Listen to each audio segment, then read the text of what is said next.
Hello everyone, welcome back to another Toss episode. So this one's gonna be interesting, if somewhat kind of obvious and kind of predictable. So I've done a Fire Emblem Waifus top, so why not do it for my favorite franchise, Pokemon? Because there's a lot to talk about here. So I put this actually a top 15. Yeah, there's so many characters to choose from. I mean, granted, there's only one big obvious one, so let's see how much that one scales up to everyone else, I guess. And even then, like with the 15, I could have easily made it a 20. But I don't want to talk for this long. So let's just get right down to it. So as you can see, when it comes to choice of waifus, I'm quite predictable. So yeah, we'll just get to like how predictable we'll get to it. So let's get down to the top 15. So, by the way, this video is out before Crown Tundra, so if there are any other big waifus that come on in Crown Tundra, well, this is a little too early for that. But I kind of want to do this now, because I kind of do another toss a bit later, so anyway, let's go on to the 15.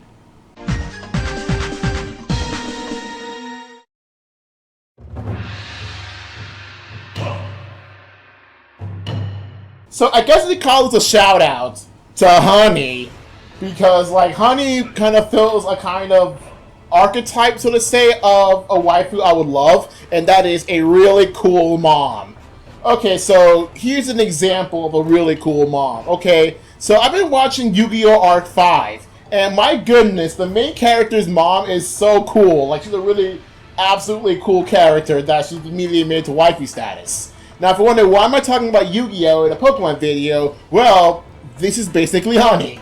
Like, she kicks a lot of butt, but she's also, like, a really cool mom. So that's kind of character who Honey is. So, I mean, granted, she's a huge, like, gold digger, or rather a wop digger, so to say. But, she does have, like, for the dojo, like, if you, like, dump a ton of watts on her, it isn't like dumping hearts for Palutena in KIU, but rather, like, actually does something for the, for the dojo. So, yeah, she's smart, she is, like, super cool, and, like, you can actually battle her, and she actually does put up a fight. So, yeah, she's a really cool mom, so I'm gonna say that. And plus, like, if she, like, here's the thing, right? If she can handle Mustard, then she can handle anyone. Because if you see who Mustard is, like, he'd be this old man, but, like, he actually can go really hard. So, I can imagine, like, she married Mustard because he's the only one who can handle her. That's my headcanon. So anyway, let's just move on. So, yeah. Plus, I kind of really want to talk about Yoko Sakaki, because like she's really cool and hot at the same time. But anyway, so we're at the cool mom, so let's just get down to number 14 and move on.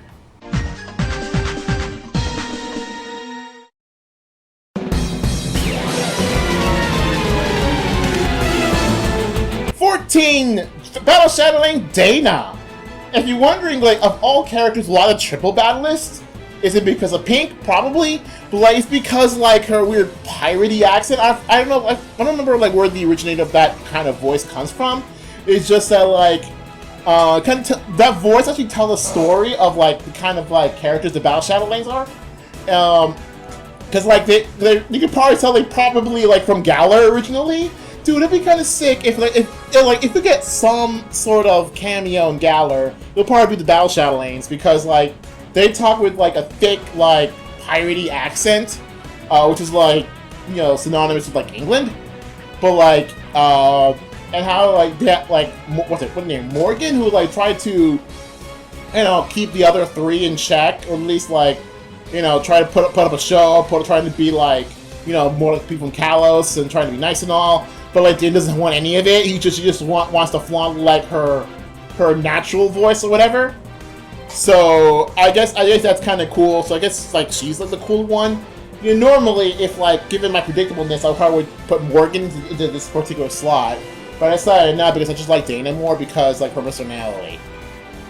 Next.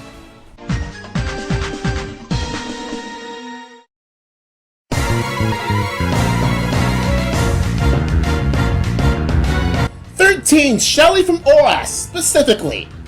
If there's one other like obvious trope of a waifu material for me, if she black, she good. So Yeah, because, you know, Ruby Sapphire Shelly looks kind of ugly, like, all things considered. But, like, when ORAS came out and made some of Team Aqua's members black, then they actually, like, made it way better. Especially some of the design made way better. If you look at Mad, like, this dude looks sick. But, like, and you look at Archie. Archie looks pretty dang cool. Too bad he didn't really use it in you know, Ultra Sun and Moon. But for Shelly, though, look at her. She's, like, super, like, blue and, like, all those, like, blueness. She's super, like, black and hot, and she's kind of dangerous. But, like, this is the kind of character I think is, like, super dang hot. So, that's my particular opinion. Not much else going on. Like, I don't particularly care about our team or whatever. Let's just, like, get this stuff move on, because I don't really care otherwise.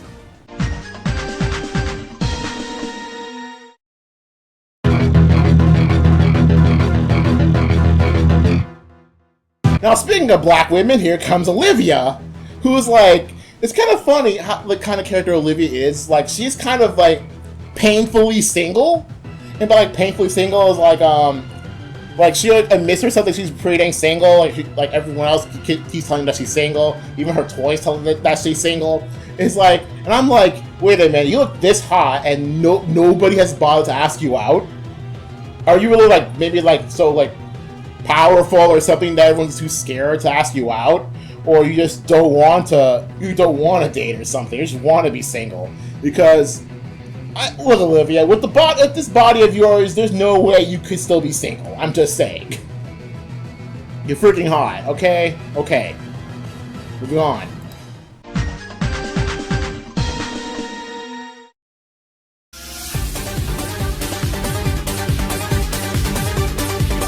So remember I talked about cool moms? Well, here's a cool mom in a different sense. Because Maloney, who is literally an ice girl. So here's another kind of trope of kind of waifu for me. Ice girls! So, we got an ice girl, she's a cool mom. I've heard, like, I don't have shield, which is, like, the only reason why I don't have shield. Like, and this is the reason why I probably could have chosen shield. Well, that and glaring ponyta. But, yeah, if I had chosen shield, she would probably, I don't think she'd be higher on this list, but, like, she's a cool mom. By cool, I mean she's an ice girl. And, like, she's the ice gym leader in a generation where ice-type Pokemon are actually pretty powerful. So, well, not too powerful, but, like, powerful enough. But, like, it's actually kind of nuts. And plus, she's kind of, like, she's kind of a rough girl, I guess, from what I've heard. I've heard, like, she trains, like, very strictly or very roughly. I mean, yeah. I'll just leave it at that, kind of a yeah. She's, like, a tough girl. So, tough girl, ice girl. She's thick as heck. So, I mean, look at her hair is like a freaking ball. So, like, she is, like, crazy thick. Speaking of thick.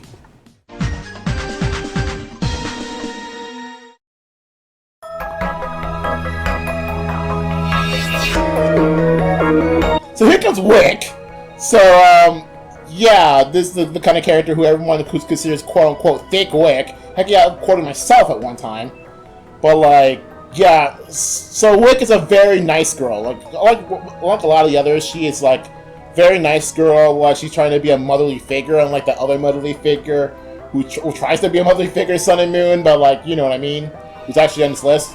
But, yeah, Wicke is a very kind person. So you don't even battle her. Like, it's like she doesn't believe in Pokemon battles that like, at all. So that's either she's just not a trainer, she just doesn't want to be a trainer, which is fine. I mean, like, you don't have to be a trainer to be a good character in Pokemon, but I'm just saying, like, she's a very kind person. So doesn't help that she is, like, plump as all heck, but, like, she is very, very kind. I like her.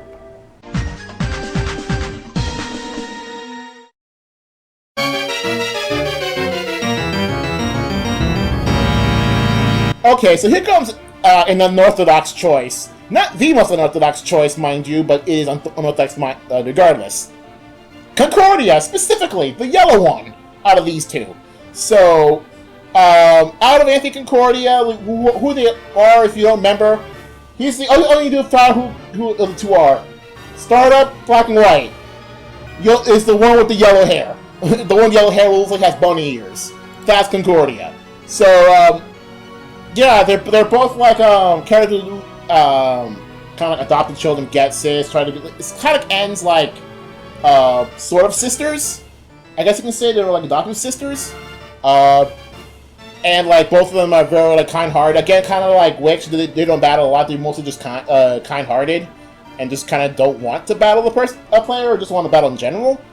But yeah, they're both pretty kind characters. So they're both basically the same character, all things considered. But like, because if I had to choose one, it had to be by looks alone, and I'd choose Concordia because of the whole like bunny-ear thing. And I don't know, I feel like she like a better outfit in general. I don't know, maybe just me. Not much else. I mean, I do want her in Pokemon Masters, but like, it kind of really hard to justify it. But if it were me, like, Anthony probably get Whimsicott, so I can have an excuse to say like Concordia can have Lilligant, because I mean, no one's maining Lilligant, so might as well do that. I mean, if you could go by the anime standards, like Concordia with Gardevoir, but the problem is another Gardevoir user still isn't Pokemon Masters. What the heck, game? Like, choosing the title screen for all this time, and you change your name to Pokemon Masters EX, which I refuse to say, like, as one word, for reasons, that, and she's still not in the game? Okay, but let's just, remove tangent and move on to the next character on the list.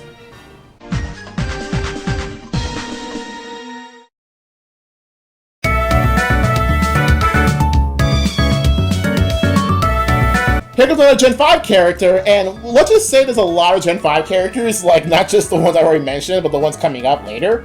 Gen 5 is a lot of waifus, okay? Let's just leave it at that. So, Gen 5 has a lot of waifus, and the first one you see is a good contender for one, Juniper. So, it's kind of weird, thinking like, well, not weird, really, but like, what's with, like, the professors, like, the female professors, and just being hot? I mean, Magnolia is an old lady. I don't know if anyone like pounds. I mean, I made a meme about it at one time, but like, I'm pretty sure someone like stands freaking Magnolia as a waifu. But like, the original like female professor right here, she's hot as heck. So okay, I'll leave it at that. I don't know, say maybe because the hair. I don't know, but like, could imagine she's smart, I guess. But like, I don't know. I just feel like she is just waifu material, just for the sake of it, really.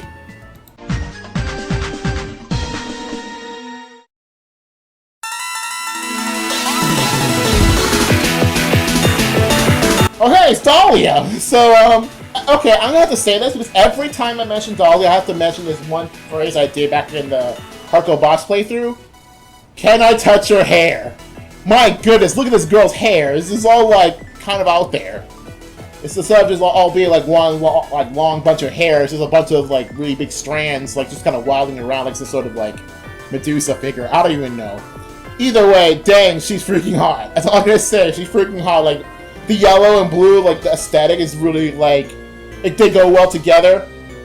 And plus, like, her generic pose, like, it's actually pretty dang cool. I don't know why, I just really do, like, maybe because she's also black, maybe it's, like, also a really brown girl.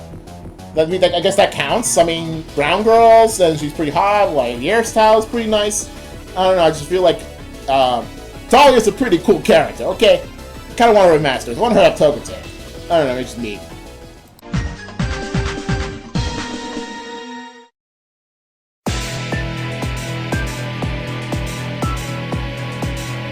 So, here's the only, non-main series, non-core game representation on this list. Aya from Pokemon Conquest.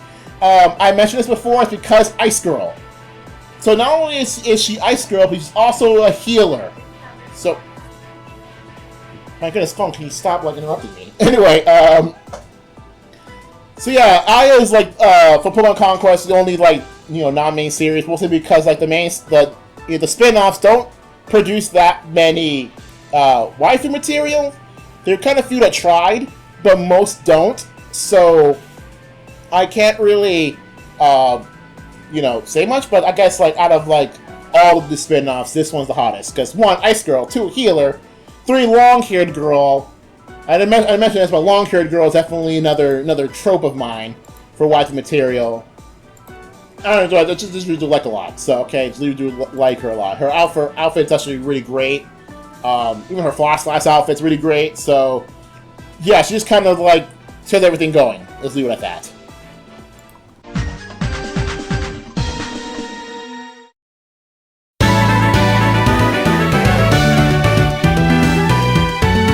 And hey, here's the only player character representation on this list. Here comes Hilda, and I did mention like Hilda and thus the rest of this list many times before. So here we are in the top 5. So yeah, top 5, like the rest of this list is kind of obvious. So let's get this one out of the way first. Hilda, she's hot. I mean, look like she had like the ponytail behind the dad cap. She was pretty cool. Like the whole like the aesthetic, I guess, the aesthetic, like the 80s aesthetic hair, like 80s hair, like the definitely ripped jeans with the whole shorts and the pockets coming out. Like the pose is like to the confident pose. He's awesome. I don't know, she just looks awesome. Like the problem is because he's a player character doesn't really have personality, but she's the Pokemon Masters now with freaking Embor. I mean, granted, this makes me want to use Embor because she's actually pretty powerful, but I'm just saying that Hilda has like the really cool aesthetic on her, so I like the aesthetic. I'll leave it at that. Just like the aesthetic.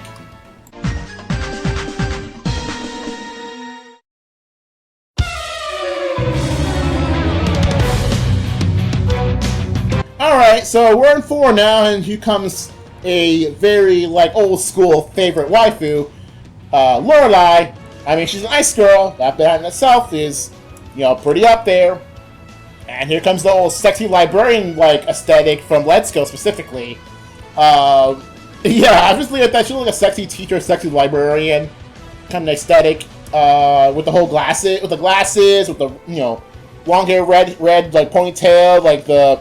You know, the arms crossing, and just like she definitely has that hot teacher aesthetic, and like I don't know why, but like I just really hot. Okay, I mean she's the ice girl, she's hot like you know, librarian teacher kind of aesthetic. I do love her. She looks hot. Okay, I mean granted I did really like Lorelei even like prior to Let's Go. You know, the Let's Go design was just really good. Like I feel the Let's Go design just like improved like her design a lot, but like I've always liked Lorelei. Like she's like very like hot character regardless of like time, I guess.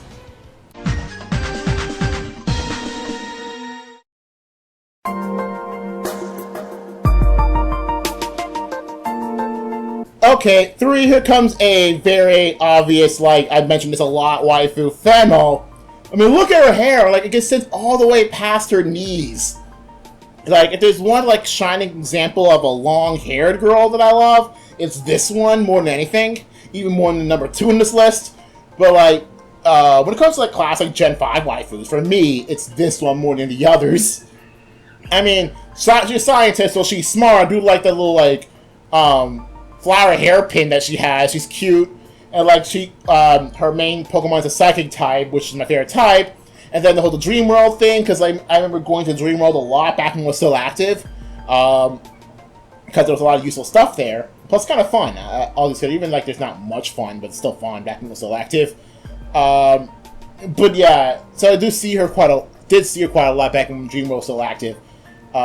Even though she played a kind of bit of minor role, I mean, she still kind of does play a minor role like everything. I mean, I'm pretty sure people still forgot she exists, all things considered, considering how long ago, like, you know, Black and White was. But, like, yeah, she's smart, long-haired girl, ace Pokemon, a Psychic type, Dream World thing, and everything's, like, everything, like, in her design, like, her expression, especially in the anime and this image, but, like, it's actually, absolutely great. So she's asking for it. I don't know about you, but she's, like, a very, like, very sweet girl. I do love her.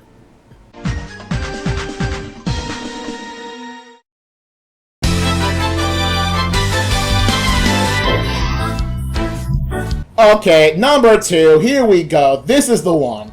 Like, the competitor, as I like to say. So, okay, so, might as well, like, talk about this a lot. So everyone knows what, like, who my number 1 is. This is not a surprise to anyone, but, like, the competitor, though? Because, like, for me, like, for Sun and Moon waifu, I thought, like, for sure, like, Wicke was going to be the definitive Sun and Moon waifu. But then as I played through more of Moon, the kind of, like, shift went from, you know, Wicke to Lusamine very quickly, and, is now to the point that, like, the whole shift has already been completed and then some, to the point that Lusamine is now, like, the direct competitor to number 1. it's a really social like competitor to the point that I'm almost considering swapping my main waifu. That is nuts. Like that's something that doesn't happen like at all for me with a competitor this much of a waifu that I actually do love like a lot. Like and even to the point that now with Pokemon Masters, with her inclusion, makes me love her more, which is absolutely nuts. That makes her so much of a competitor to number one, that again, almost considering dropping my main waifu. And that is unusual. Now that's kind of crazy. So I don't know about you, but I don't want to drop my main waifu, even though like this one is just absolutely gorgeous in every way.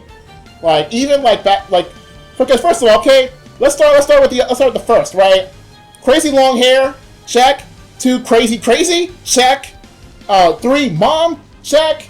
And then like I keep hearing in the anime that she went from like absolutely crazy to nice, like over like just straight up nice, like no questions asked. And then we got to right now with Masters, where it's like she's trying to be a good mom to her kids, even though she knows that she's done like so much wrong and like getting there. Like she's redeemed herself. It's like I love her crazy, but I also love her redemption. So now this is absolutely crazy. Like it makes me love Lusamine a lot more now. So, and it doesn't help that Lusamine has a lot better fan art, quote unquote. Let's leave it at that. Than number one, because of her being more recent. So this is absolutely crazy that like she is this much of a competitor to my main waifu. You know what? Okay, let's go to my main waifu, so and why she's really my main waifu, why she's still going to be my main waifu.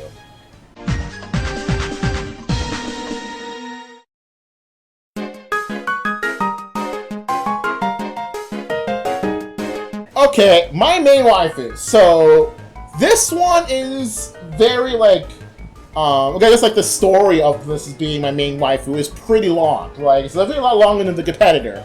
But so even though I knew about my main waifu long before she became my main waifu, it's just that back then, when I was a child, like very few things would actually get into my head of being waifu material, because I didn't know the concept of waifu material until 2009. But like even then, like I had very few childhood crushes, so to say. There's like Sakura Carcass Sakura, there's like Fifi Lithium, there's like Princess Daisy, who does still count, and then there's Sabrina. Cause Sabrina, I guess you could say, is sort of like just turning teenage, teenage crush, which kind of like became permanent. So it's really because of Fire and Leaf Green that Sabrina became my main waifu. So those who don't remember, my favorite type is Psychic, and that's because of Gardevoir. So because of that, like any like concept of being a waifu didn't really exist. Okay, especially in Pokemon, it didn't really exist. But like when Fire and Leaf Green came out, I just began turning 13. So and that's when all the crazy stuff happens. If you don't know about like, you know, puberty and that sort of nonsense. So the waifu stuff comes up, okay? And the first thing I see is Sabrina, because like, okay, first of all, okay, I'm gonna say this right now. I don't like Misty at all. I mean, as a waifu, I don't like Misty at all. As a character in the Pokemon anime, yeah, she's cool. Erica's alright. Who else? Because Janine's a kid, and I don't really care. But yeah. Fire and Leaf Green, okay. Psychic user, I like Psychic type as a Gardevoir, and I mean like Sabrina. And even though I liked Sabrina before, because I once had like VHSs of her gym battle. I don't know why specifically her, because like the VHS didn't contain her debut episode, but it contained her gym battle. But so I started liking Sabrina from there, but not to the point of being a waifu. Even though yes, I played like freaking Pokemon Red and Blue back when they're still like new. But again, that was when I was freaking 7. That doesn't count.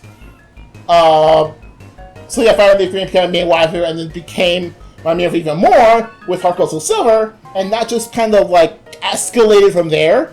And then you see here the Let's Go artwork. I just like the design a lot. Looks really good. So I'll just leave it at that. It's a really good design. And like some of her quotes, especially in Heart Gold Soul Silver, maybe like her even more as a main waifu. And then she just became like more my main waifu, even when the competitor showed up in Gen 7. So there you go. There's my main waifu, and why she's my main waifu, and why even though you have a big competitor, that's not going to stop my main waifu. Because first of all, like long-haired girl, let's start with that. 2, psychic girl. Okay. 3, she's the kind of character who like would like doesn't really care at first, but would like a lot later. Not like tsundere levels, but some like I don't know if Kudere is the best example, but I don't even know. I don't even care about Kuderes.